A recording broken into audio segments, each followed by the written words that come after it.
जितने भी बैकलैशेज़ हैं, हमारी पूरी कौम बिजली के उन खौफनाक बिलों की शक्ल में भुगत रही है।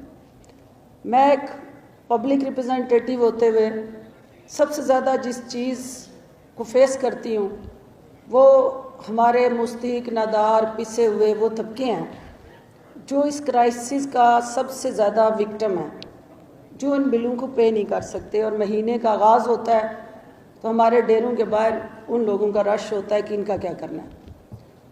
वो एक ऐसी पॉलिसी जिसके तहत हमें आगे बढ़ने की ज़रूरत थी, हम उसमें बहुत पीछे रह गए और हमारे इर्द गिर्द रीजन के अंदर जो कुछ होता रहा, हम लेफ़्ट ओवर फील करके हम इंडिया सार्क रीजन के बाकी कंट्रीज़ को कंपेयर करें अगर तो हमने अल्टरनेटिव एनर्जी पे काम नहीं किया।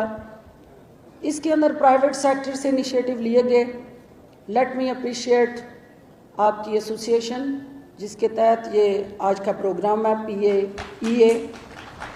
आप लोगों ने काफ़ी एफर्ट्स की, बहुत सारे दरवाजे खटकाए, बहुत सारी हुकूमतों के आपने मिनिस्टर्स में जो डिसीजन मेकर्स थे उनको आपने जगाने की कोशिश की। हमारे पास जो सोलर रेडियंस में 5 to 7 किलोवाट पर आवर पर मीटर स्क्वायर पर डे के हिसाब से जो अवेलेबल है कंट्री के अंदर, एक अपॉर्चुनिटी उसको टैप करने की ज़रूरत है। हमारे पास 50,000 मेगावाट जो अनआइडेंटिफाइड जो हमारा विंड कॉरिडोर है सिंध और बलूचिस्तान में, उसको कैपिटलाइज करने की ज़रूरत है।